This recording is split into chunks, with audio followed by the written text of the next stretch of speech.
Buenas noches, estimados colegas, un gusto saludarlos. Me permito presentar, soy el ingeniero Fernando Tarqui. Vamos a trabajar con mi persona el presente módulo. Nada sucede en el vacío, todas las cosas están relacionadas entre sí, pero las cosas más próximas en el espacio tienen una relación mayor que las distantes. Voy a empezar con esta frase para poder hablar, para poder empezar nuestra sesión. Vamos a hablar de lo que representa el territorio. Más que todo debemos entender al territorio como un espacio geográfico. Sabemos que estará limitado, sabemos que en este espacio se ejerce un dominio, un control, podemos decir hasta una influencia por parte de la humanidad, y que también puede ser ejercida por una institución. Yo como Universidad Mayor de San Andrés, como Ministerio de la Presidencia, puedo tener un control, una influencia sobre una parte, sobre un espacio geográfico, o tal vez como población, como comunidad, también puedo tener un dominio, un control sobre un espacio geográfico. Pero eso no se reduce únicamente a una dimensión física. No solamente tengo influencia sobre el suelo, sobre los recursos, sobre los límites que existen, sino que también se incluyen algunos aspectos como el componente social, cultural, político, económico, simbólico. De ahí la complejidad que representa el estudio del territorio. Porque algunas veces para un trámite de límites, por ejemplo, ¿qué representa eso? Que tengo un terreno que quizá tiene conflicto de límites entre la comunidad A y la comunidad B. Cada comunidad alega tener derecho propietario porque argumenta que también tiene posesión sobre ese espacio. Y nada fuera ello. ¿Qué pasa si hay un tercero involucrado en ese espacio? ¿Qué pasa si yo tengo mi terrenito en ese problema de límites? Que es un problema que tienen muchas ciudades, la ciudad de La Paz, hay en Cochabamba, Oruro, Potosí, etcétera, donde a veces nos resulta beneficioso, pero algunas veces también nos resulta perjudicial. Benéfico porque de pronto tengo la potestad de elegir a qué municipio quiero participar, dónde quiero iniciar mis trámites para aprovechamiento del suelo. ¿Qué pasa si yo quiero construir un edificio y me voy al municipio A? En el municipio A, por ser un municipio ya consolidado, con normativa específica, me va a permitir realizar un trámite de permiso de construcción, puede ser. Pero quizá no me conviene porque voy a tener muchas restricciones. En ese caso puedo no me van a permitir tener la altura que yo quiero, no me van a permitir ocupar toda la superficie de mi terreno. Las restricciones pueden ser más duras. En cambio, en otro municipio, donde también puedo tener la posibilidad de anexarme, porque supuestamente estaría en su superficie, bajo su administración, tal vez tiene unas políticas menos rigurosas, más accesibles, que muchas veces pasa en Bolivia. Hay un problema de límites, por ejemplo, entre Palca y La Paz, entre Viacha Pucarani, entre Viacha El Alto. No todo está completamente saneado. Y de ahí que se generan algunos conflictos sociales, conflictos culturales, conflictos políticos, económicos. Por ejemplo, el problema entre el departamento de Chuquisaca y Santa Cruz por la posesión de recursos naturales, sobre todo por la explotación del gas. Cada departamento alega que tiene potestad sobre un porcentaje de los recursos que se extraen a nivel del suelo. Y eso ha generado conflictos, sobre todo porque uno alega que tiene más derecho de percibir recursos porque de su territorio se está extrayendo un beneficio, un recurso del cual se beneficia todo un país. Y ese problema económico surge por el tipo de uso de suelo que se da, por el recurso que se extrae también. Lo que simboliza un territorio puede tener connotaciones de complejidad. Entonces, no solamente territorio es un espacio físico compuesto por agua, suelo, recursos naturales y límites geográficos, sino también representa un espacio político, jurídico, definido por fronteras, definido por normas y por una soberanía. Esa soberanía esa soberanía también genera un espacio social, un espacio cultural que es construido con una identidad, con una historia, con prácticas y costumbres bien definidas que lo establecen sus habitantes. Y sus habitantes son producto de esa identidad también influenciada por las características fisiográficas. No obstante, también está compuesta por un entorno físico, político, jurídico, social, cultural, económico. Asimismo, el territorio tiene limitaciones con respecto al uso de los recursos naturales, tiene limitaciones de uso de agua, el propio suelo. No es que el suelo va a estar disponible toda la vida. El suelo que pisan en este momento es un suelo urbano, el cual ha perdido sus características naturales porque el ser humano así lo ha determinado.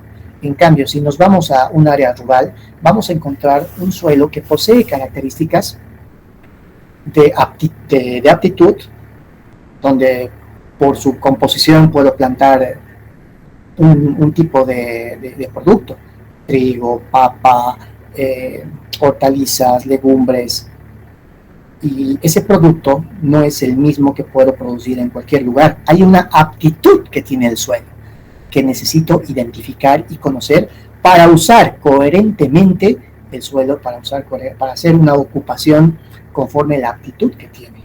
Pero muchas veces eso no sucede en los municipios, tratan de expandirse, utilizan cualquier tipo de suelo y lo convierten en área urbana y después están sufriendo porque existen riesgos, existen tal vez rompen o vulneran o quiebran un entorno, un ecosistema, porque el suelo ocupa un rol así en su estado natural, en su estado silvestre.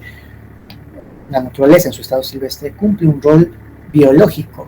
El entorno natural, el entorno silvestre, permite una infiltración del agua, y con el agua el suelo se mantiene orgánicamente estable, nutrido, y puede ser capaz de reactivar ciclos hidrológicos. Sabemos que un elemento básico para la vida es el agua, y cuando nosotros cambiamos un entorno urbano en un contexto rural, en otras palabras, cuando incorporamos construcciones de concreto, características muy propias del urbanismo, del entorno urbano, le estoy quitando una aptitud al suelo, estoy cambiando un ecosistema. Bajo este criterio, ¿quién me podría decir si un espacio urbano es un ecosistema o no es un ecosistema? ¿Un entorno urbano es un ecosistema o no? Yo pensaría que sí, un ecosistema donde las personas habitan, por ejemplo. Es un ecosistema, pero que no aporta al medio natural. Todo lo contrario, se beneficia de otros contextos inmediatos que son naturales, como las áreas rurales. Un entorno urbano efectivamente es un ecosistema, pero es un ecosistema muerto, porque en lugar de aportar con la fotosíntesis de las plantas, con la infiltración del suelo para reactivar el ciclo hidrológico, contrariamente, un entorno urbano expulsa aires contaminados, explota el uso del suelo, cambia el entorno natural por concreto, así que no nos aporta en nada un entorno urbano a nivel biológico. En cambio, se sirve de su entorno inmediato, de su contexto rural. ¿Y por qué necesito saber eso? ¿Por qué necesito comprender estos conceptos básicos? Porque cuando ustedes hagan planificación, tienen que entender de que el nuevo criterio de urbanismo ya no es el mismo de los años de la Segunda Guerra Mundial, año en el cual la Primera Guerra Mundial es donde nació el ordenamiento territorial. Tiene una historia, les voy a ir comentando poco a poco. Ya, a ver, la resiliencia la tenemos que comprender como una capacidad que tenemos las personas, los seres vivos, o incluso algunos sistemas naturales, para afrontar problemas y adaptarnos y recuperarnos de situaciones adversas, como puede ser un cambio climático, una crisis energética. Producto del problema, nosotros como especie nos salimos adelante, nos fortalecemos producto de esos problemas. En otras palabras, es una habilidad de reponernos y seguir adelante frente a dificultades. Por tanto, la planificación, entendiendo este concepto, ha determinado que no es coherente seguir adaptándonos, no es coherente seguir aguantando, eso no es coherente. Lo pertinente es tratar de regenerar, tratar de sanar las heridas que nosotros mismos ocasionamos al momento de convertir un entorno silvestre por un área urbana. Y es así que ahora hablamos de regeneración. Nosotros cuando hacemos planificación urbana tenemos que pensar en que nuestro contexto urbano ya no sea un ecosistema muerto, sino que aporte en cierta medida en algunos elementos, como por ejemplo la reactivación de la fotosíntesis, tener áreas verdes, tener pulmones dentro de lo que es dentro del propio entorno urbano, tener un sistema de infiltración que permita mantener la frescura del contexto del entorno, porque cuando hace mucho calor, a nosotros, ¿qué nos pasa cuando estamos en el sol, cuando estamos en un entorno cálido? Nuestros poros se abren y comenzamos a sudar. El suelo, el territorio, el suelo particularmente tiene ese mismo comportamiento, comienza a abrir sus poros y el agua que está contenido al interior del subsuelo por los fenómenos por las características que tiene el agua, comienza a condensarse, a evaporarse, y esa evaporación no es más que la humedad relativa, la humedad que comienza a surgir, elevarse hasta llegar a la atmósfera, y ahí nuevamente se convierte en un entorno, en un elemento gaseoso que en un cambio climático, en un cambio de temperatura, otra vez se convierte en agua, y esa agua cae, esa agua se infiltra, una parte se infiltra, otra parte escurre, otra parte genera daños, genera riesgos, pero la parte que se infiltra puede guardarse como aguas subterráneas y puede estar ahí millones y millones de años. En un territorio, nosotros vamos a encontrar mucho de vamos a encontrar una evolución que nos ha llevado a lo que hoy en día pueden apreciar una alta densidad en el territorio. Y pues todo empezó desde las civilizaciones antiguas, ¿no? Donde el territorio siempre ha estado ligado a la posesión de la tierra y a la expansión militar. Creo que lo tengo aquí, eso. Evolución de la territorial conquista. ¿Cuándo surge la importancia del territorio cuándo surge la importancia que ahora tiene el territorio? ¿Cuándo la importancia del territorio ha tenido esta dependencia? ¿Por qué hoy en día nos peleamos por territorio? Pese a que no estamos en la época de las cavernas o en la Edad Media, donde un gobierno, un entorno administrativo, un reinado intervenía sobre otro o trataba de hacerse de más territorio. Es más que todo por la interacción que existen con nuestros recursos naturales, por la ubicación histórica que puede tener una población, hoy en día por la disponibilidad de agua, y en un futuro también por el suelo fértil que pueda existir, además de minerales, entre otros recursos. Entonces, la globalización y el surgimiento de la localización y particularidades que ha tenido el territorio en su evolución han comenzado a hablar de territorialización intensiva o desterritorialización, pero todo ha empezado en las antiguas civilizaciones, que han peleado por la posesión de tierras. Aquí ha habido expansión militar, por ejemplo, las culturas clásicas, ¿no? En Egipto, Mesopotamia, Grecia, Roma, que entendían que el espacio bajo control de un poder tenía que estar que el espacio tenía que estar bajo un control y poder político.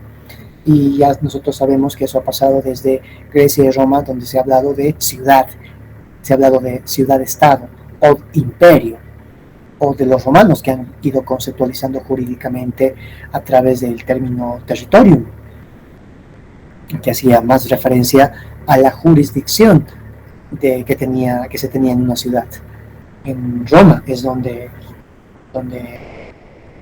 el, la posesión del territorio se ha hecho muy importante, al extremo de que para mantener la posesión de su territorio, de su suelo, se hacían acuerdos matrimoniales para que esa posesión no caiga en manos no se disperse, por así decirlo, como sucede ahora, ¿no? Antes las grandes familias acordaban en unificar su patrimonio como, como familias y acordaban matrimonios. E incluso confabulaban para expandir sus riquezas. Eso siempre ha sucedido desde las primeras culturas, desde la antigüedad, donde el ser humano, como pueden ver acá, que han pasado de cazadores a recolectores, muchas veces han pasado a invasores. ¿Para qué? Para hacerse de un territorio, de un espacio que les garantice recursos. Y después, en las culturas clásicas, ya hemos comenzado a normalizar el uso del territorio. Ya fulanito, menganito no podían venir y ocupar el suelo así por así, o construir su casa en donde se les pegue la gana. Ya había un administrador que organizaba el uso del territorio, y esto ha pasado en las culturas clásicas, ha empezado en Grecia, también ha sucedido en Egipto, en Roma, en la época del feudalismo, donde el poder político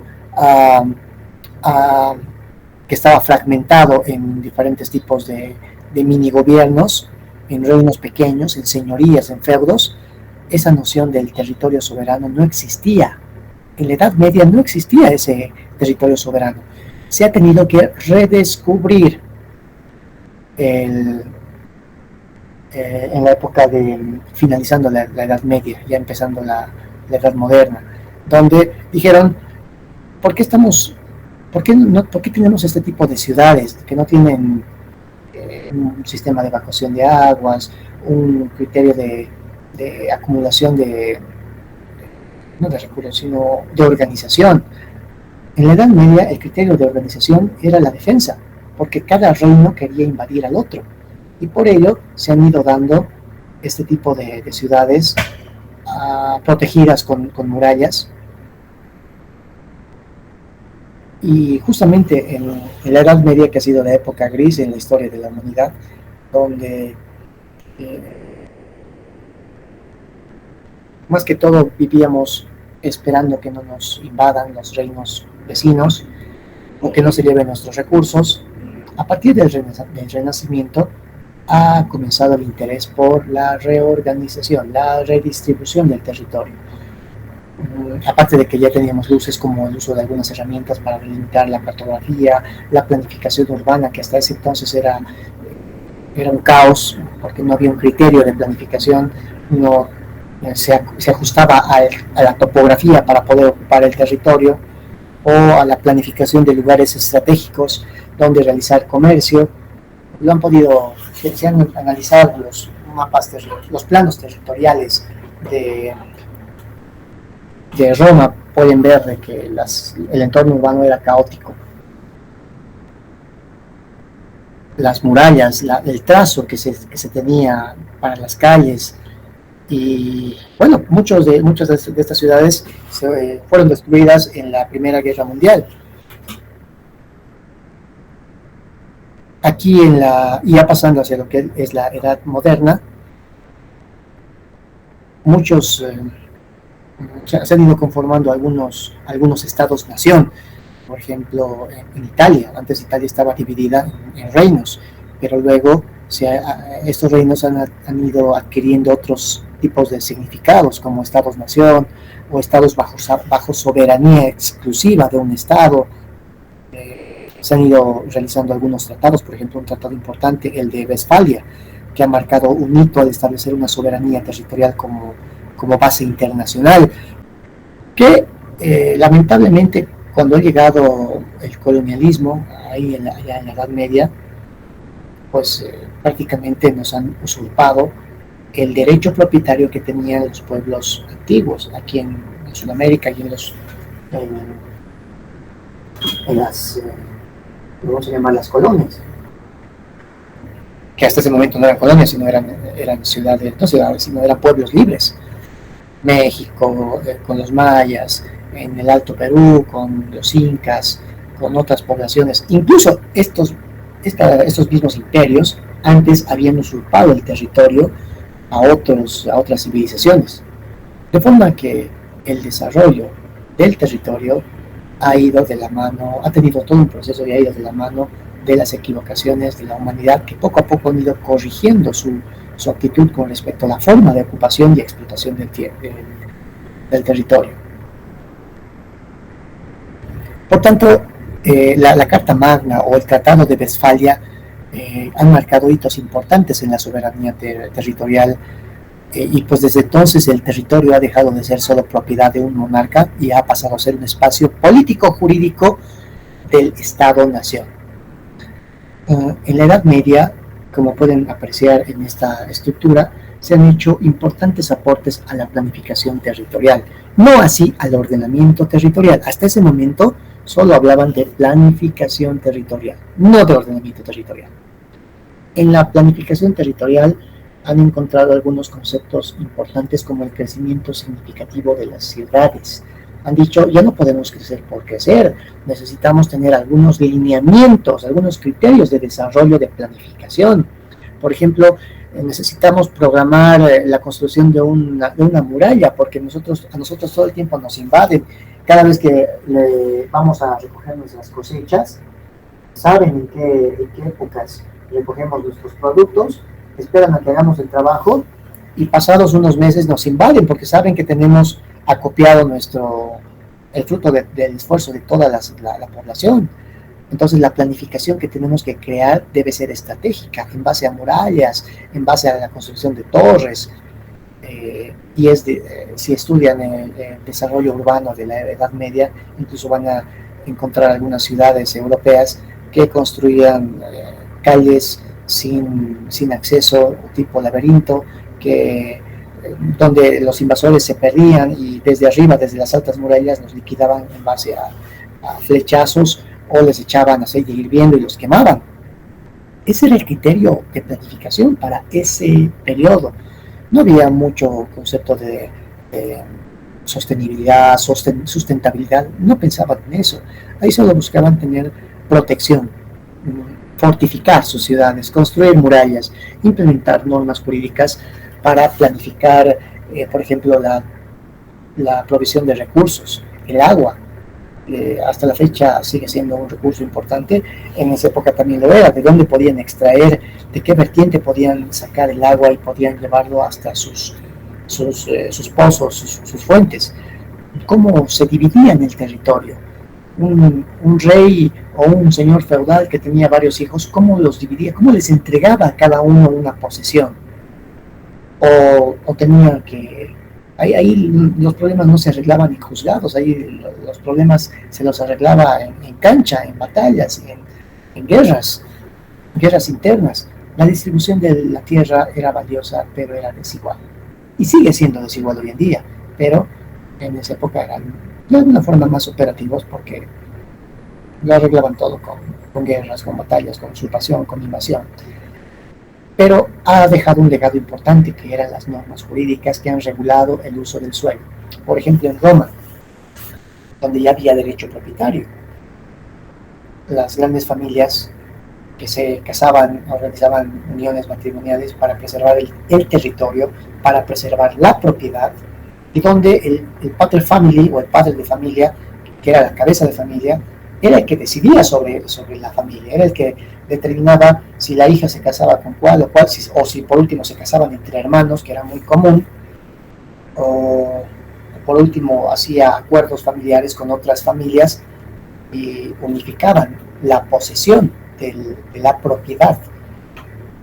Pero eso se ha ido perdiendo a medida de que han surgido los años en la Edad Media, se han olvidado de todo eso hasta que regresamos a la Edad, hasta el Renacimiento, donde redescubrieron el aporte jurídico que han dejado las grandes civilizaciones y a ello han sumado la formación de estados-nación. A partir de la revolución industrial, entonces, el territorio ha adquirido un nuevo significado de espacio con soberanía exclusiva del Estado. Y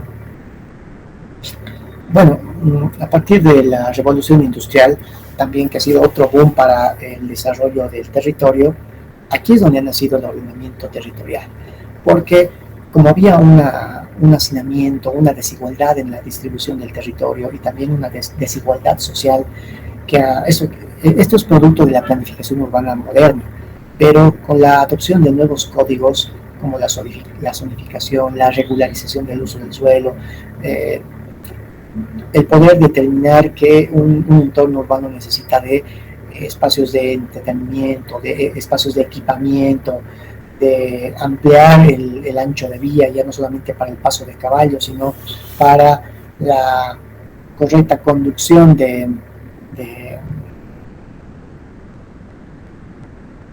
algunas actividades económicas que se realizaban en varias ciudades.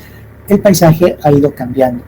Ya veían de que una ciudad con áreas industriales generaba mayor acumulación de trabajo. Por tanto, las personas que vivían en el campo ya migraban. Ahí es donde se ha dado el primer fenómeno de migración. Y la planificación territorial ya no estaba basada en la protección, en los riesgos de cuidar las ciudades de los invasores, sino ya tenían otro tipo de visión. Ahí decían, una ciudad tiene que tener una planificación basada en la economía, en la explotación de recursos. Y a finales del siglo XVIII, la ciudad industrial ha iniciado un cambio revolucionario en el contexto, en el paisaje europeo. Ahí es donde se ha comenzado a hablar sobre ordenamiento territorial en países europeos, y después de acuñar las bases conceptuales de lo que es el ordenamiento territorial, lo han migrado hacia lo que son los Estados Unidos a finales del siglo XIX. Una de las primeras naciones en las cuales se ha implementado el ordenamiento territorial ha sido en Suiza, en Estados Unidos, donde han aparecido las primeras dinámicas y transformación de paisajes organizados, ordenados. La expansión de infraestructuras de transporte como trenes, el automóvil, que ya ha comenzado a surgir, y junto con ello nace el concepto de desarrollo territorial. Junto con el concepto de desarrollo territorial, determinan las bases para el ordenamiento territorial, y los primeros países en implementarlo son Holanda, Suiza, Dinamarca y los Estados Unidos. Estos criterios zonificaban funciones específicas que se debería cumplir en una ciudad. Funciones comerciales, funciones residenciales, función de producción, de fábricas, y con ello han comenzado a surgir los primeros equipamientos. Bueno, los equipamientos ya estaban dados desde la época de las civilizaciones antiguas.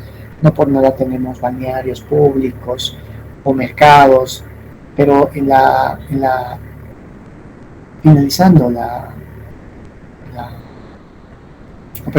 la Primera Guerra Mundial, es donde han dado priorización en la conexión de las ciudades. Han visto la importancia que tiene conectar una ciudad con otro, no solamente con respecto a las ventajas económicas, sino la estrategia de poder movilizar tropas, de poder resguardar en ciudades importantes donde había recursos, como por ejemplo, ya estaba comenzando a utilizarse el petróleo, la gasolina, el diésel, que son combustibles importantes para el desarrollo de un territorio. Ya en esas épocas no se peleaba por un territorio sin una funcionalidad específica.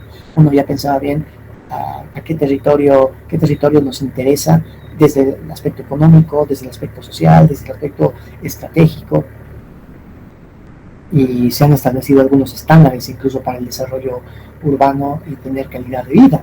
Ya pensaba en el tratamiento que tienen que tener las aguas, qué tipos de tratamiento tiene que tener el agua, tratamiento primario, secundario, terciario, qué tipo de economías se tienen que desarrollar en un entorno urbano.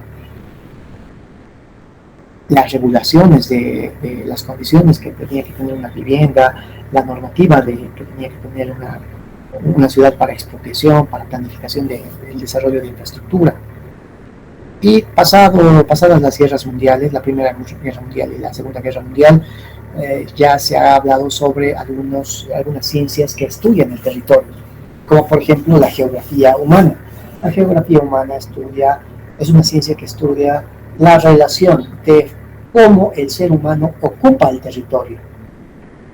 Y al ver la complejidad de esta ciencia, han comenzado a surgir algunas ramas, como por ejemplo la geografía económica, la geografía urbana, la geografía rural, la geografía social. En cada una de estas ramas se hablaba de la relación específica del ser humano respecto a la ocupación del territorio. Y se ha hecho mucho más complejo cuando han estudiado la geografía económica. En ese entonces ya identificaron de que un territorio necesita tener un criterio de sostenibilidad y sustentabilidad. Pasada la Segunda Guerra Mundial, han tenido la necesidad de planificar lo que el propio ser humano ha destruido. Y aquí también han surgido las bases para resguardar el patrimonio cultural, el patrimonio de infraestructura, el patrimonio de edificaciones de la humanidad. Y dijeron, vamos a reconstruir las ciudades europeas, pero también tenemos que reconstruir el patrimonio que hemos perdido en las guerras. Patrimonio de calles, de infraestructura específica. Se han dado las bases para restaurar un tipo de infraestructura. Entonces todo se ha dado de manera repentina.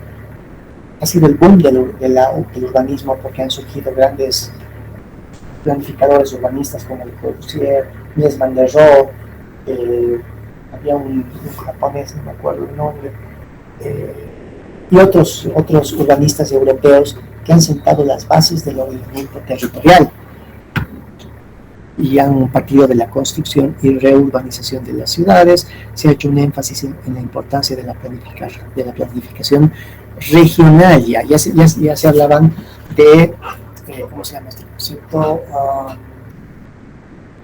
Mancomunidades, la unión de regiones que a través de acuerdos políticos determinaban consolidarse como Estado o nación, se unían, o que solamente firmaban un acuerdo para hacer confederaciones.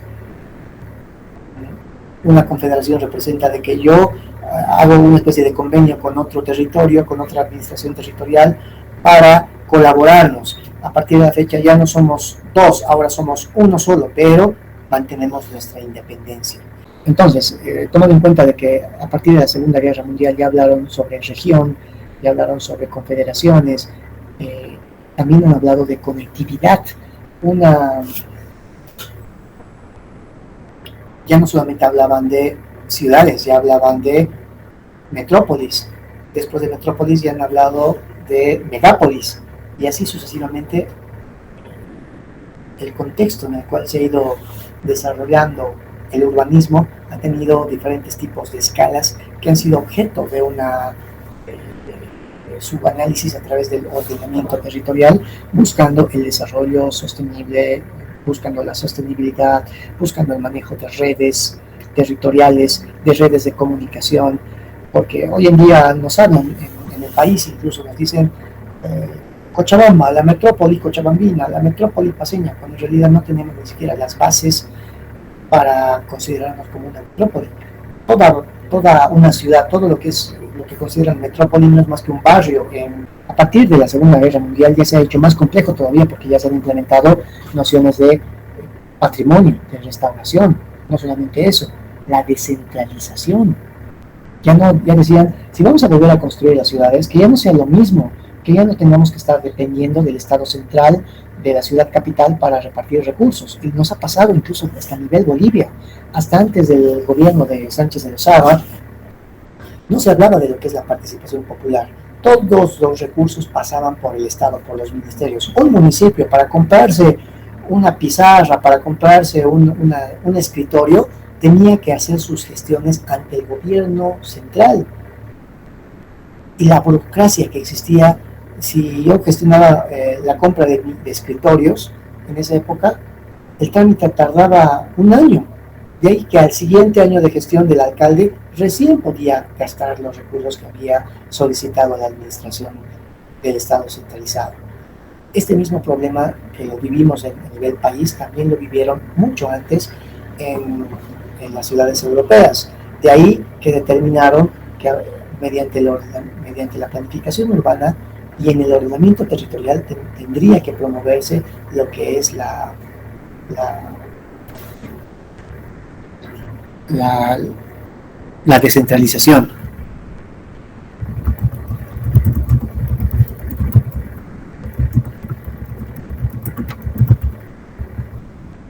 También hablaron de la legislación ambiental y la conservación como parte de los lineamientos de planificación territorial.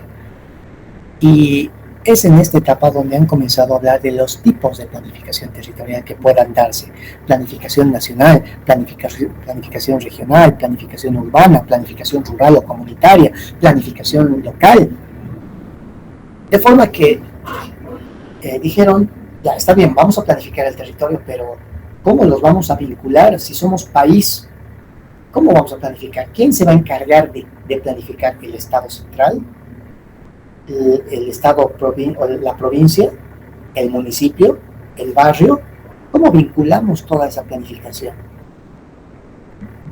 En base a ello se han ido dando estamentos, matrices responsables y encargados de una planificación a toda escala, desde el nivel nacional, para planificar la distribución de beneficios que representa la extracción de recursos naturales, a través de la planificación del ordenamiento territorial a nivel provincial, para que los recursos que se explotan puedan ser distribuidos de manera equitativa a los municipios y que estos municipios puedan gastar los recursos que obtienen en los proyectos que consideren relevantes y necesarios, pero alineados a un plan de gobierno. ¿Les suena algo todo esto que les estoy mencionando? ¿Será que tiene algún parecido con nuestra realidad actual?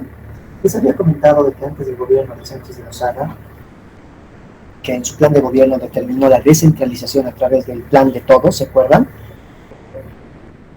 Creo que estamos con personas que ya pasaron por esa época, ¿no? ¿Cuál era la característica del plan de todos?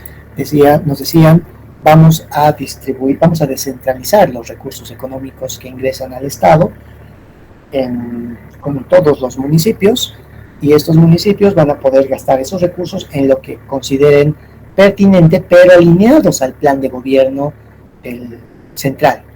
Es decir, que yo como gobierno propongo que el país se va a concentrar en, como lo ha hecho este gobierno, papas fritas, vamos a vender papas fritas. Ese es mi plan de gobierno, vamos a vender papas fritas y todos los proyectos de los municipios tienen que alentar la producción de papa para que esos recursos, esos productos alimenten al plan de gobierno, vendan esos productos a la empresa que genera papas fritas y vamos a exportar papas fritas, vamos a hacer a nivel mundial nosotros vamos a ser la autoridad en papas fritas.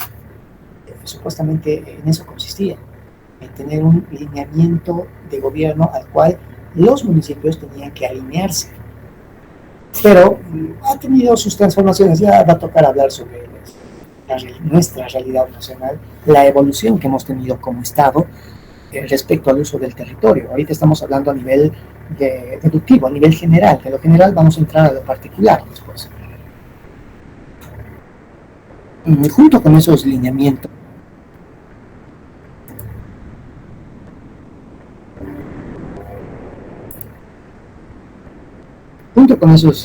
lineamientos generales de planificación territorial, también ya se han hablado de patrimonios naturales, patrimonios culturales.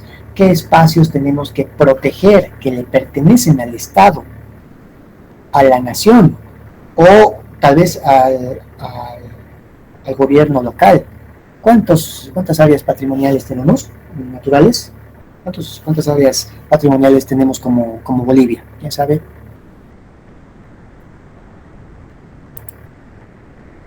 ¿Y por qué tenemos que proteger esos espacios? ¿Qué pasa si yo como alcalde de la ciudad de La Paz quiero nombrar mi barrio como patrimonio intangible, o digo, patrimonio tangible de la ciudad. ¿Será que puedo nombrar así por así, porque me da la gana? ¿Cuáles son los lineamientos territoriales que tiene que cumplir para que sea reconocido dentro de la normativa nacional e internacional como patrimonio? Entonces de eso se encarga el ordenamiento territorial, de determinar la distribución del territorio. Hay áreas patrimoniales que son 22 a nivel nacional, distribuidas a lo largo de toda Bolivia, que representan un patrimonio natural reconocido a nivel internacional. ¿Pero por qué? Porque, qué sé yo, en el Parque Noel Mercado existen especies exóticas únicas a nivel mundial, donde se tienen especies de plantas y también especies animales que solamente viven en ese contexto. Y si como Estado no resguardamos este territorio, resulta que pues se pueden extinguir estas especies que son únicas, propias de Bolivia, y no van a volver, y van a desaparecer. Además de eso, ¿cuál es el aporte biológico funcional que tiene? En el gobierno de Evo Morales surgió se implementó una ley, la ley 741, en la que autorizaba el desmonte de áreas comunales y asentamientos humanos. ¿Se acuerdan? Esta ley ha facilitado el desmonte de más de 20 hectáreas a nivel nacional. O sea, se permitía el desmonte de hasta 20 hectáreas. Y eso ha sido fuertemente criticado por los ambientalistas, justamente por promover desmontes masivos que han generado quemas, incendios, y que ha sido parcialmente abrogada por el Senado, pero nuevamente ha sido restaurada. Es lo que llamaban las leyes incendiarias, que hoy en día los postulantes a gobierno, los candidatos a presidente, plantean anular estas leyes incendiarias. ¿Pero qué ha pasado en esa época? Resulta que se nos han quemado áreas protegidas. ¿Y qué decían los especialistas? Todos le decían a Morales que ¿por qué no declara emergencia nacional? ¿Por qué no declara desastre nacional? Y él se negaba, ¿no? Y él decía, no, nosotros vamos a controlar estos incendios, no se preocupen, tenemos la capacidad para poder controlar esta situación. Pero pasaban los días, pasaban los meses y se seguía quemando, y era triste ver fotos de animales calcinados, quemados, hectáreas, millones de hectáreas que se han quemado. ¿Qué ha pasado en esta época? ¿Qué ha representado desde el punto de vista territorial en la planificación? En la planificación, pues se han perdido hectáreas de áreas protegidas, pero ¿qué decían los especialistas? Esto lo vamos a recuperar en 200 años, decían, ¿no? Y nosotros solamente lo escuchábamos y no creíamos, pero en realidad sí. ¿Y cuándo lo sufrimos? Unos 2 años después. En el occidente no llegaban las lluvias. ¿Se acuerdan de que habían sequías prolongadas? Es porque las lluvias provienen de ese lugar, porque en el sector del Pantanal, que es el pulmón de Sudamérica, se generaba se activaba el ciclo hidrológico, se generaban nubes y producto de los vientos llegaban hasta el occidente. Pero como se han perdido varias hectáreas de vegetación, se ha cambiado el comportamiento del ecosistema, se ha degradado, se ha fragmentado el ecosistema y ya no funcionaba como antes. Y gracias a ello, hoy en día hemos transformado nuestro entorno. Justamente se ha provocado una mala gestión producto de un mal uso del territorio. Eso es lo que conlleva la ignorancia de nuestras autoridades al permitir estos desmontes, al permitir que se fragmente el territorio. Cuando no conoces el funcionamiento, el aporte que tiene el suelo, por muy natural que ustedes vean, tiene una función. alimenta a especies endémicas, es un espacio de reactivación hidrológica, en fin, no es solamente un espacio perdido. Pero como nuestras autoridades, algunos colegas no conocen estos criterios de planificación, pues sencillamente papelito lo acepta todo, ¿no? Y ahí dicen, sí, lo chequearemos, lo desmontaremos y con eso vamos a generar un incendio y el incendio solito se va a extender si dejamos que esto continúe por un mes, vamos a poder abarcar por lo menos unas 800 hectáreas más para cultivos y área ganadera, porque no vamos a dejar que que vuelvan a surgir plantas, inmediatamente lo vamos a intervenir, vamos a meter a diferentes entornos, contextos sociales que van a venir, lo van a ocupar y listo, ya hemos ganado superficie de producción. Ese es el criterio con el cual intervienen y planifican nuestro territorio. Saben, algunos, los especialistas saben y lo permiten. De eso se encarga el ordenamiento territorial. En esta época, a partir de la conclusión de la Segunda Guerra Mundial, allá por los años 50, 60, sí, ya han comenzado a surgir especialidades del ordenamiento territorial. Especialidad en litorales y espacios costeros, ordenamiento territorial regional en zonas amazónicas, ordenamiento territorial en zonas de sequía, ordenamiento territorial para espacios rurales.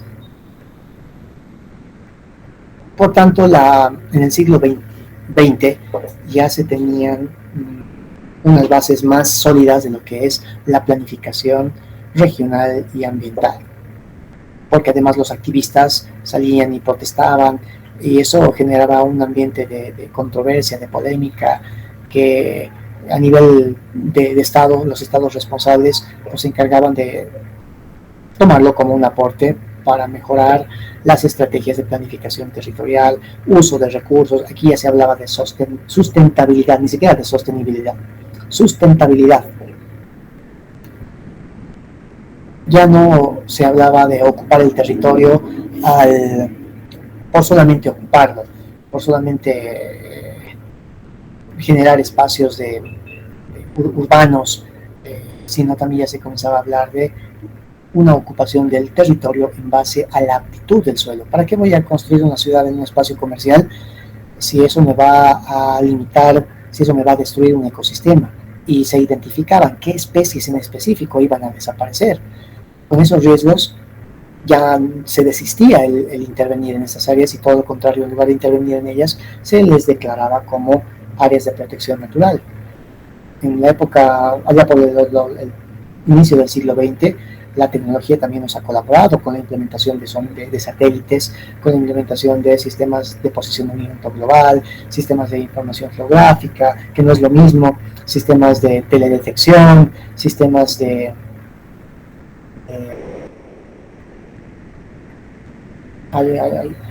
sistemas cartográficos, que no son lo mismo, tienen un diferente significado. No es lo mismo el sistema de posicionamiento global que un sistema de información geográfica, que un sistema de teledetección, y todo esto ha permitido al ordenamiento territorial incorporar nuevos especialistas en el estudio del territorio. Aquí ya dijeron, necesitamos que en la planificación exista un arqueólogo, necesitamos que exista un sociólogo, necesitamos que esté un ambientalista. ¿Por qué? Porque al momento de intervenir en la transformación natural del territorio, de pronto vamos a encontrar vestigios de culturas antiguas, de pronto importantes, que siguen enterradas, y solamente un antropólogo va a poder determinar su importancia. Es así que la intervención ya de edificaciones, infraestructura específica, que pueden ser hospitales, universidades y hasta incluso viviendas, se determina que a determinada altura de excavación sí o sí tiene que intervenir un antropólogo para que certifique que la construcción de la nueva edificación no vulnera espacios donde se hayan encontrado vestigios culturales representativos para la identidad cultural del territorio de determinado municipio. No solo eso, sino ya se han implementado categorizaciones de intervención ambiental, que representa, bueno, en nuestro país tenemos 4 categorías, ¿no?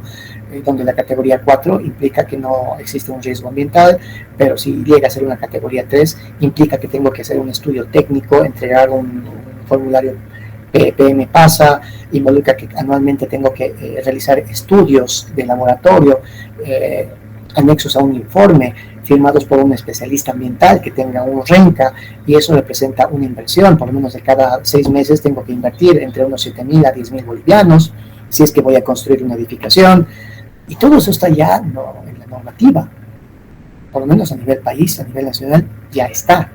Ya estaba mucho antes en el ordenamiento territorial de países europeos. ¿Cuál ha sido el aporte entonces allá por el siglo XX, finalizando el siglo XX? Ya se tenían criterios de planificación urbana modernas, con implementación de sistemas de posicionamiento global, sistemas de georreferenciación, sistemas geográficos, identificación de áreas de riesgo, identificación de áreas protegidas, identificación de áreas según la aptitud del suelo, áreas de agronomía, áreas de cultivo, áreas de cultivo intensivo, áreas de cultivo pasivo, áreas para urbanizar, en fin, me comprenden. Se ha enfatizado entonces también la importancia de la conservación del patrimonio cultural y natural, se ha dado un enfoque más de sostenibilidad y desarrollo sostenible a las ciudades, se han implementado tecnologías, no son tecnologías, sino criterios de planificación naranja, que eso implica el respeto de algunas áreas naturales, el cuidado de fuentes de agua, la diferenciación de la industrialización de los residuos sólidos, la planificación de fuentes de tratamiento de agua, primario, secundario, terciario. Ya había mayor especialización en el tratamiento del suelo. Y junto con ello han surgido nuevos desafíos de ordenamiento territorial, como por ejemplo reducir la emisión de gases tóxicos, el 2% en países industrializados. En países no industrializados o en vías de desarrollo, como se llaman ahora, todavía se les permitía contaminar en un grado. De ahí que las industrias, al ver de que existía mayor restricción en sus países, optaban por migrar a países en vías de desarrollo, porque ahí podías hacer lo que te venga en gana, no te iban a cobrar, todo lo contrario, te iban a recibir con los brazos abiertos para decir, ven y contamina mi entorno, pero dame trabajo, dame economía, dame riqueza. Entonces, es lo que pasó en China, es lo que pasó en Estados Unidos, es lo que pasó en Japón. Ya no pueden, ya si quieren producir, ya generar productos en sus países, pues tienen que pagar un mayor impuesto porque contaminan, y el tratamiento de la contaminación tiene un costo, es mucho más caro. De ahí que las industrias migraron hacia países en vías de desarrollo. Y bueno, eso generó otra línea de planificación territorial, más aún para los países donde migraban estas grandes industrias, por ejemplo, Coca-Cola, las empresas de automotrices, ¿no? Toyota, Nissan, las empresas de explotación de construcción de acero, en fin, varias industrias transnacionales que por el poder económico, por la acumulación de riqueza que generan, han optado por irse a países en vías de desarrollo donde no tienen ningún tipo de restricción. Ahora, junto con ello se han generado algunos métodos y técnicas para gestionar el crecimiento urbano de manera un tanto más planificada. Y junto con ello se han generado algunos planes directores urbanos, algunos planes de desarrollo regional, algunos planes de gestión de riesgos, planes de desarrollo integral. Ya cuando nos toque hablar de nuestro país, vamos a conocer la evolución del territorio, la evolución del uso del suelo en Bolivia, y cuáles han sido la normativa que se ha ido creando a lo largo del tiempo para que de alguna forma entre en conectividad con los lineamientos internacionales de ocupación del territorio.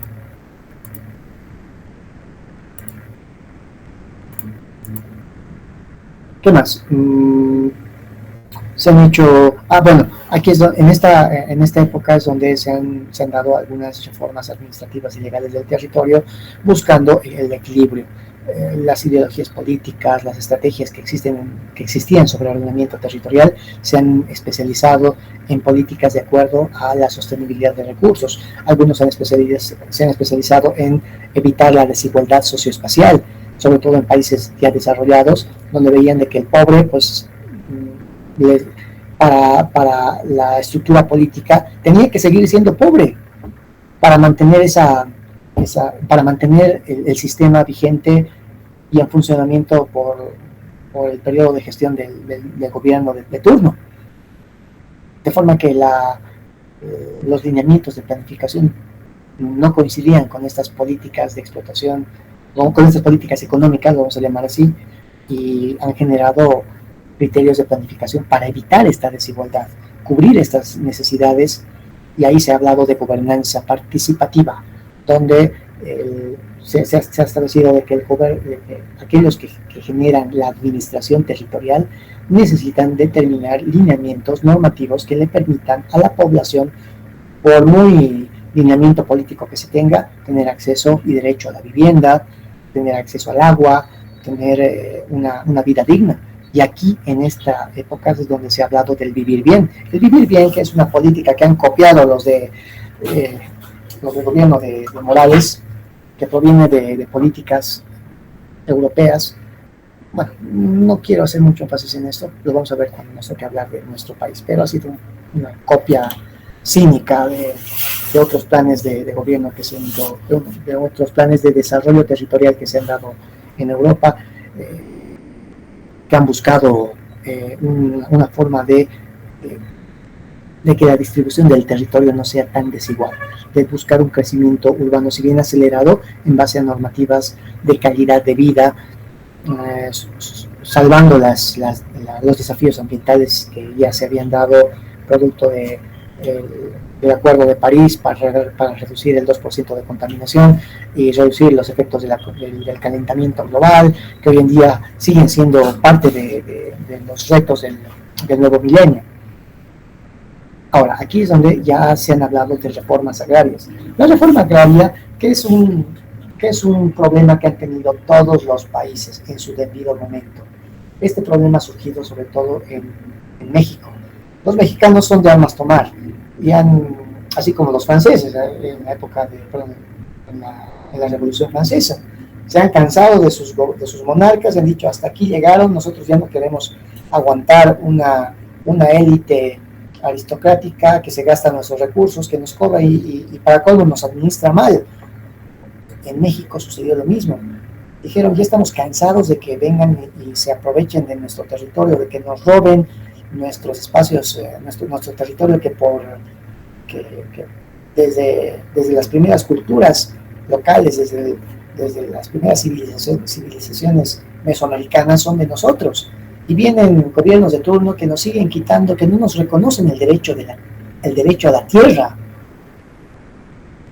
Seguimos colonizados, decían en México. Y ellos han generado la primera reforma agraria, que ha copiado, parece que somos muy buenos para copiar, que lo ha copiado Bolivia y otros países sudamericanos. La reforma agraria que hemos implementado es una copia de la reforma agraria que se ha implementado en México, donde dijeron la tierra es de los que la trabajan. Así como en México, en esta época del siglo XX, han hablado de reforma agraria para redistribuir el territorio, también se han hablado de criterios de metropolización y de globalización. Se han hecho reformas a la vivienda, se han generado políticas forestales sostenibles, porque han visto de que nos estábamos degradando exageradamente.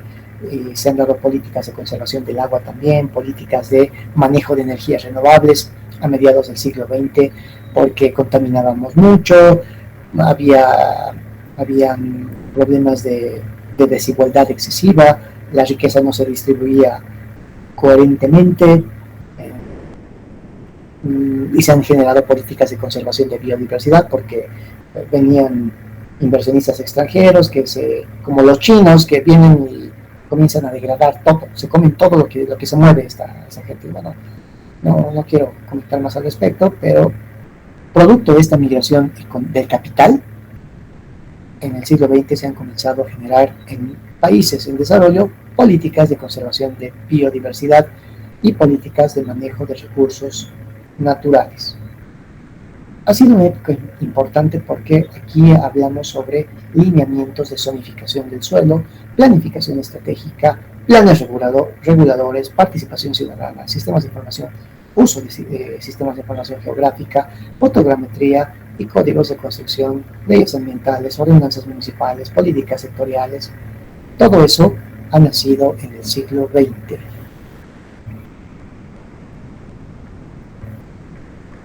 Cuando yo estaba haciendo mi maestría en ordenamiento territorial y planificación urbana, me hablaban mucho de la globalización y desarrollo sostenible. Si bien es un concepto que emerge de la evolución del tratamiento del territorio, hoy en día este concepto ya no, más al contrario, se trata de regresar a la desglobalización, es decir, a valorar lo que uno tiene y cuidar lo que uno tiene en lugar de sumarse al contexto.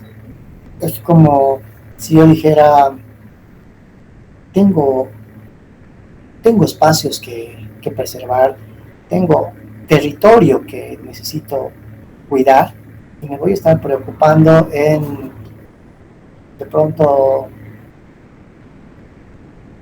la guerra en Ucrania, por así decirlo, que si bien nos afecta a nivel mundial, tenemos otros problemas más importantes a nivel nacional que debo solucionar.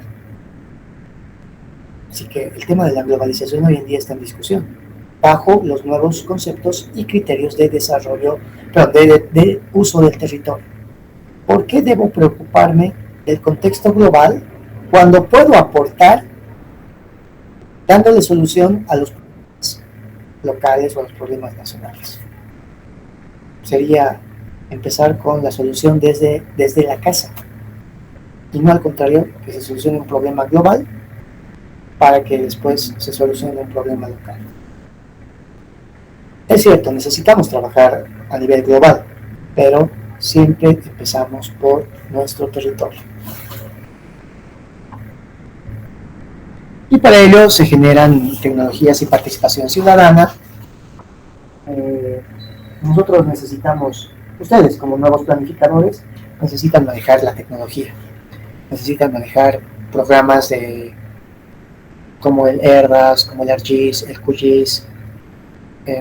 Hoy en día el BIM ya está entrando con fuerza, incluso con estos programas para transformar la planificación, para hacerla comunicativa, participativa, y no tenga que estar buscando información en la red, descargando, sino que todo esto esté conectado, disponible en cualquier momento en redes específicas. Y bueno, de eso trata. Seguramente van a tener cursos o módulos, en específico donde trabajen con sistemas de información geográfica. Me hubiera gustado enseñarles un poquito de lo que es planificación territorial con implementación de sistemas de información geográfica, pero vamos a ver cómo nos va en la maestría. Bien, vamos a continuar con la clase. Hablemos sobre el ordenamiento territorial. ¿Qué entendemos por un ordenamiento territorial? Para empezar, el ordenamiento territorial lo podemos entender como un conjunto de políticas. No solamente políticas, sino un conjunto de lineamientos, normas, estrategias, instrumentos técnicos, pero con un solo propósito. Necesitamos organizar el uso y ocupación del territorio, pero en función de las potencialidades y limitaciones que pueda tener.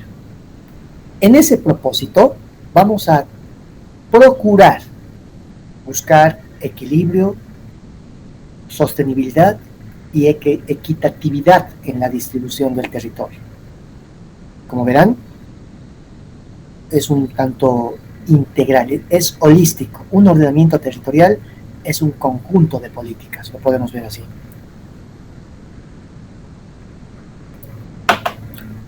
Um, Uno de los autores interesantes que me gusta, que es Alessandro Boissier, nos dice también que el territorio no es solamente un soporte físico. Él nos habla de que también es una construcción social, que el ordenamiento territorial es una construcción social donde se materializan distintos tipos de relaciones de poder, dinámicas económicas, expresiones culturales. Y en ese sentido, no podemos concentrar al ordenamiento territorial como una reducción de la cartografía o una zonificación. De forma que en su concepto podemos decir que constituye un instrumento de planificación integral. Por eso es que conllevan en su desarrollo distintos tipos de profesionales que buscan articular justamente una gestión ambiental, un desarrollo urbano, rural, una cohesión social de manera equilibrada. Y en Bolivia el ordenamiento territorial más que todo lo podemos relacionar con una necesidad de armonizar nuestro crecimiento urbano, conservando nuestro medio ambiente sin renunciar al desarrollo económico. Para ello, nuestros planes de ordenamiento territorial deben utilizarse como una herramienta que organiza nuestro espacio geográfico y regula el uso de nuestros suelos, identificando riesgos o fomentando el aprovechamiento responsable de los recursos naturales. Ahora, ¿qué tengo que aprender para hacer ordenamiento territorial? Primero necesito comprender qué es territorio. Necesito saber cómo hacer una construcción histórica, social y cultural de mi espacio. ¿Cómo puedo pretender ordenar el territorio si no conozco las ventajas y desventajas que me ofrece mi entorno inmediato? Debo conocer entonces su evolución, desde los enfoques clásicos hasta los modernos. Saber hasta qué punto puedo concebir sostenibilidad y desarrollo para mi contexto. O sea, necesito conocer el territorio.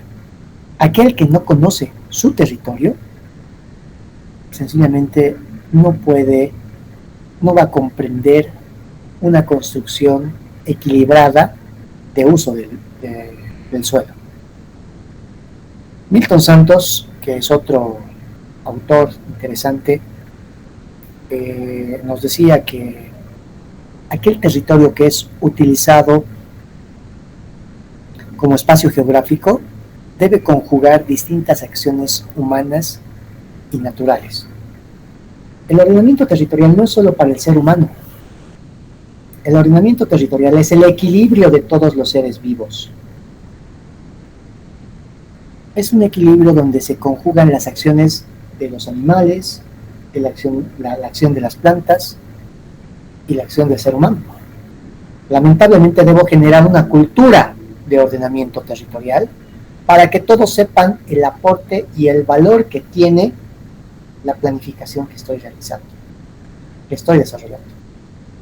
Si yo concibo un plan de ordenamiento territorial y no lo socializo, no lo comparte la población, lamentablemente puede no seguir las reglas que se necesitan cumplir para lograr los objetivos del Estado, o en este caso de la región. Hay marcos normativos que necesito conocer a nivel país. Por ejemplo, nosotros en Bolivia necesitamos conocer la ley marco de autonomías y descentralización, la 031, la ley de municipalidades, la ley de medio ambiente, la 1333, por ejemplo, las normas de planificación estatal que están reguladas mediante decreto 28118. Necesito manejar los diferentes reglamentos técnicos de planificación urbana y rural que pudieran existir.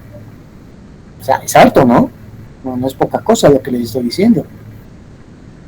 Estos instrumentos de planificación tienen que conjugarse en herramientas a través de planes directores urbanos, planes de desarrollo municipal o departamental. Bueno, eso era antes, en el SPIE.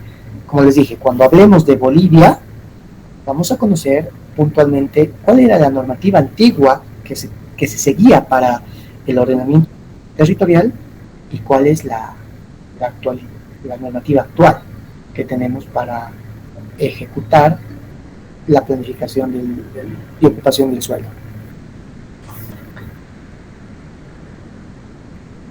En ese propósito nosotros vamos a tener que utilizar, como les mencionaba, sistemas de información geográfica y distintas metodologías para analizar las capacidades del suelo, conocer sus vulnerabilidades, sus potencialidades productivas, los métodos participativos que pueda existir para la planificación y socialización de nuestros planes. Y no solamente eso, tengo que exponer las dimensiones clave que pueda tener mi ordenamiento territorial, porque tiene que estar claro para el conjunto. ¿Es un ordenamiento territorial para qué? Para proteger áreas sensibles, para garantizar los recursos hídricos y preservar la biodiversidad en los próximos 30 años. Es un ordenamiento territorial para distribuir de mejor forma las actividades productivas, para planificar el desarrollo de polos de producción y de conectividad, o es un ordenamiento territorial para estimular el crecimiento equilibrado de las ciudades, o es un ordenamiento para revitalizar el campo. Ahí es donde los planes de gobierno son el eje sobre el cual vamos a concentrar nuestro ordenamiento territorial. Cada gobierno, y qué bueno que estemos en la coyuntura de elecciones, tiene que presentar en un plazo máximo de un año su plan de gobierno, su plan de desarrollo nacional. En un año tiene que presentarlo. No lo puede hacer en su etapa de postulación porque no conoce la realidad del país. No es fácil. No puedo ir con este señor Arce Catacora y decirle, ¿me puedes pasar, por favor, tus indicadores de desarrollo económico?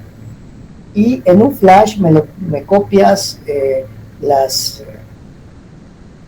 el crecimiento demográfico de la zona troncal.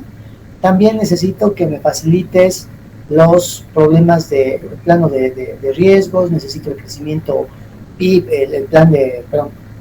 necesito datos de Producto Interno Bruto de cada departamento, mejor si lo tienes a nivel municipal. ¿Me va a dar toda esa información? Me va a decir descargarlo de la red, buscarlo, o por último no me lo va a dar, o me va a dar datos falsos. En el primer año de gobierno, una nueva gestión tiene que preparar el diagnóstico de situación del país para determinar los lineamientos de gobierno que va a seguir en los próximos 5 años.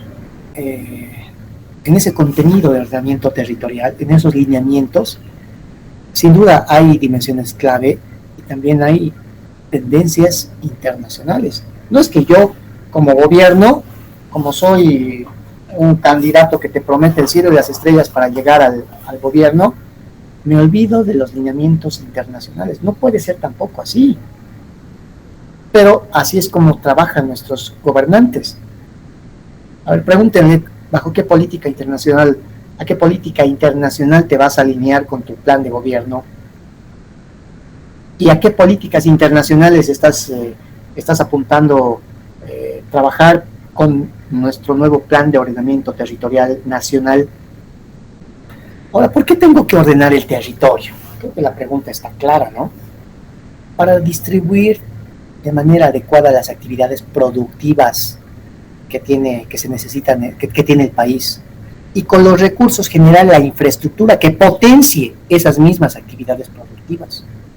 Garantizar de que los asentamientos humanos que acudan a fortalecer esas actividades productivas no se concentren en ciertos lugares o abandonen otros, que ese es otro criterio.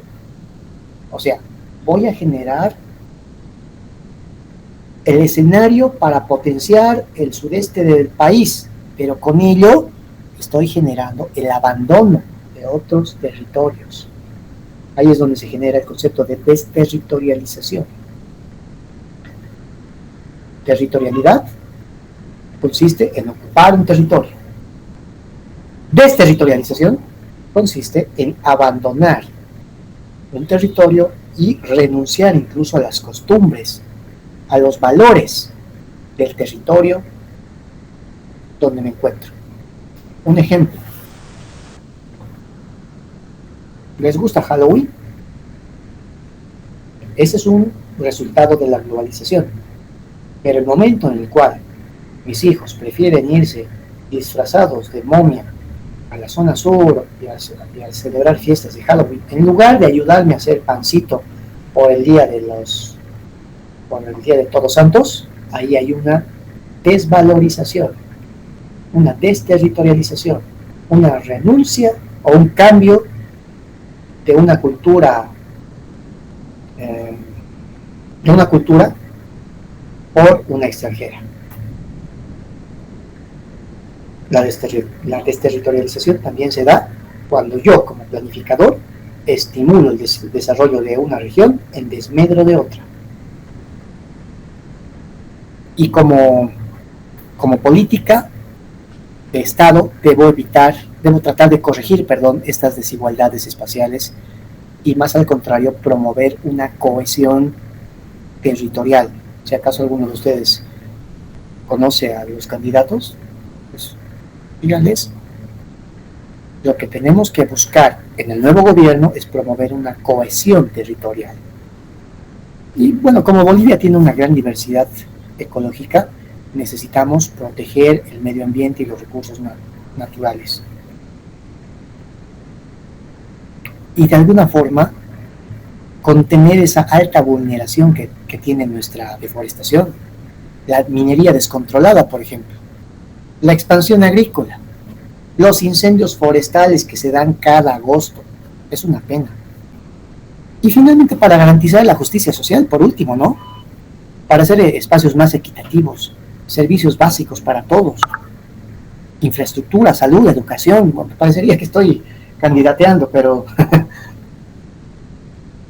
queridos colegas, eso es ordenamiento territorial, para coordinar con los diferentes niveles de gobiernos y los actores sociales.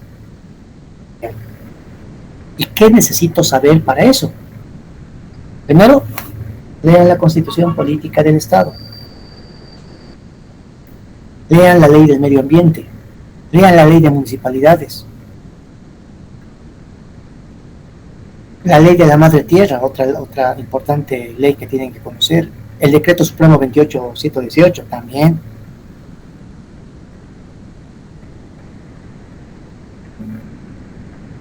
Y se preguntarán, ¿por qué es necesario generar un plan de ordenamiento territorial? Si no les convence todo lo que les he dicho. Primero, porque es uno de los principales instrumentos de gestión espacial que tiene un país. Y como habrán notado, el propósito del ordenamiento territorial busca organizar de manera racional el uso del suelo, de ir localizando las actividades humanas, la distribución de infraestructura, la vocación del territorio y las necesidades que pudiera tener la población. Hay que planificar el territorio, y eso no representa limitar el desarrollo, sino para nosotros representa orientar su crecimiento hacia la sostenibilidad y la equidad. No es fácil porque en el camino se van a encontrar con personas que van a pensar en ellas mismas, no van a pensar en un desarrollo en común, siempre van a pensar en ellos mismos. Es el primer obstáculo que van a tener, y para eso necesitamos socializar y que ellos se adueñen involuntariamente del proyecto.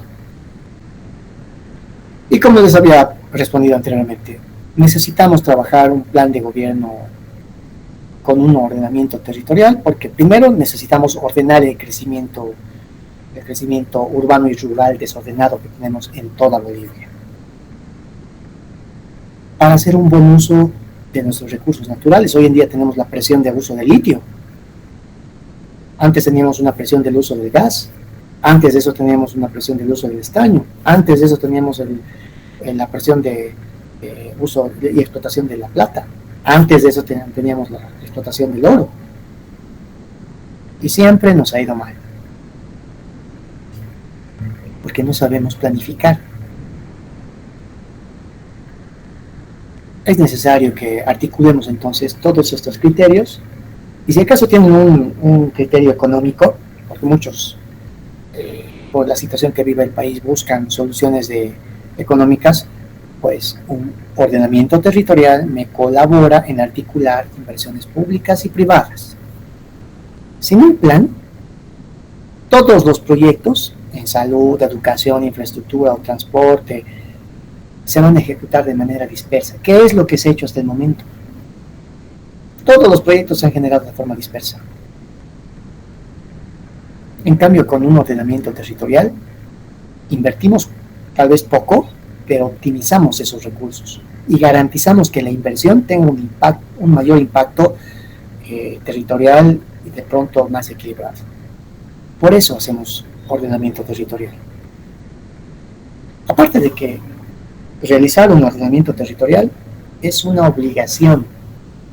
No es que de favor les voy a hacer un ordenamiento territorial, es una obligación nacional según la Constitución Política del Estado, Ley 031 del Gobierno Autónomo Municipal, perdón, del gobierno, de los gobiernos autónomos. Cada municipio tiene que presentar su Plan Territorial de Desarrollo Integral, su PTDI. Ahí es donde se establece la planificación y uso del territorio.